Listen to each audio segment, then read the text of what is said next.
All right, we're back for part number 2 on the Losi Tenacity SCT build. As you see, we have it in front of me, ready to go.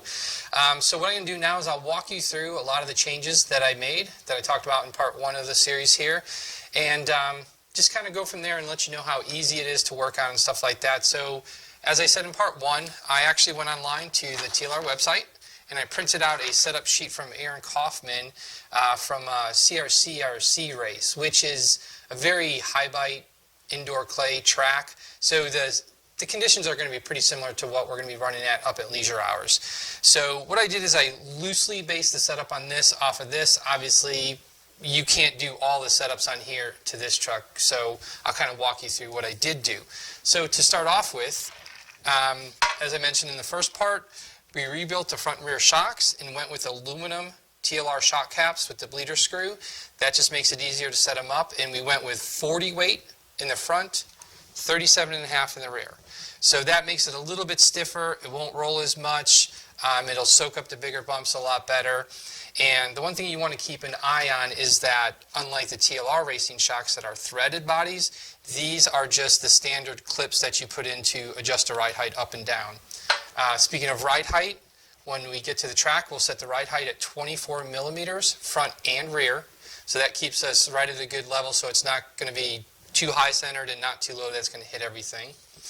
The next thing that we did is we adjusted the front, center, and rear diffs. And by that, what I mean is you can actually take the diff out, take it apart, and fill it with oil. It comes with just a standard oil in all 3 from the factory, but this we actually tuned to 7,000 weight in the front, 10,000 in the center, 5,000 in the rear. That should give it a good balance of rear traction, of front traction, the front end pulling it through the corners, rear end pushing it into the corners. The next thing that we did, I mentioned I wasn't sure whether I was going to do it or not, but I just decided to do it anyways, is we went with the Spectrum 6230 Servo. Just a little bit more power, a little bit more torque. With having all that bite on the indoor track, I want to have something that's super strong, so we went with that servo. The other thing I did, because of the conditions that I know we're going to be running in, is down here on the bottom, there's actually the servo saver nut, and I screwed that up and made the servo saver a lot tighter. Because if it's too loose and you've got so much traction, the servo saver will actually give up a little bit and won't let you, turn through the corner correctly. So I tightened up the servo saver nut. The other thing you'll see is that I have my DX6R, and the reason I have this, 2 reasons actually. The main reason is I'll be there racing my other vehicles, so they're all programmed in this radio, and I just thought it would be so much easier to just, hit a button on here, switch to this versus grabbing another radio and bringing more stuff to the track. So it's actually programmed in here just for, ease. The next thing that we did with this is, since we're going to be racing, reverse is not allowed in any form of racing out there. So I actually used the Dynamite Programmer box, which I'll put the part number at the end of the video to show you guys, to program the ESC and take the reverse out, take the punch down a little bit, just to make it a little bit more racer friendly. You can do that through just the ESC. You don't actually need the programming box to do that, but since we have one in the office, it was just easier for me to use that. As far as general setup goes, there's not a lot of options on here as far as shock positions or camber link locations. So I'm going with what's stock right now, which is pretty darn close to what's actually on the setup sheet. So for camber, we're at about 1.5 to 2 degrees of camber, front and rear. By camber, that means how much the tires lean in.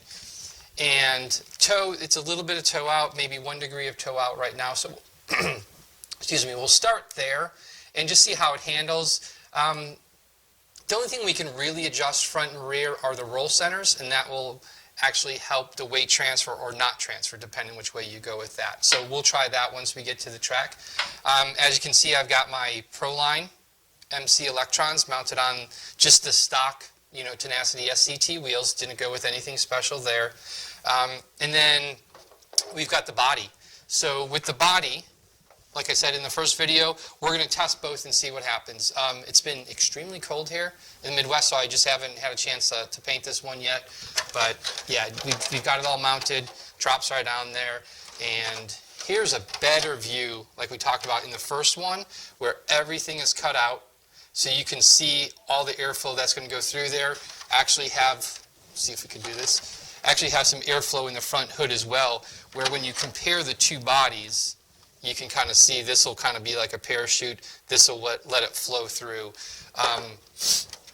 You know, like I said, we'll test both, see what happens. I mean, I really dig the look of this one. It's really aggressive looking. So if this is kind of on the borderline, what we've been thinking about doing is we can actually cut the fans out. We'll cut those circles out to let some airflow, and maybe a section there to let some airflow. So there are options to the stock body to where you could let some, air get out of there, so it's not all trapped in there making a giant parachute. So yeah, other than that, I think we're ready to go. We're just going to be using a standard Dynamite EC3, probably a 5050C battery. It's got the bottom loading battery tray, which make it so easy to drop it in and drop it out. Other than that, I think that's about it for the changes that we did make to the vehicle. I mentioned in the first one that I got a set of aluminum hexes for the wheels, and wasn't thinking when I did that because the truck actually comes equipped with aluminum hexes, so you don't even need to purchase those. So at the end of the video, same as the first one, I'll list all the products that I've used on the vehicle. I'll list all the setups that I did, and I'll actually put a link to this physical setup sheet that you could download and print out and take with you to the track. So tonight we're going to get the body painted, and tomorrow our plan is to head up to Leisure Hours Raceway in Joliet and do some 4x4 short course racing. It's been a while since I've driven one, so it'll be interesting to see how it goes. And yeah, we'll prove that pretty much, pretty stock out of the box, how this vehicle will run. And just to let you guys know, if you want to run one of these stock out of the box, they're absolutely capable. You don't have to do all these changes to it. If you're going to go run the rookie class or the sportsman class, by all means, throw your truck on the track, ready to go, and it'll be great. You'll have a blast with it.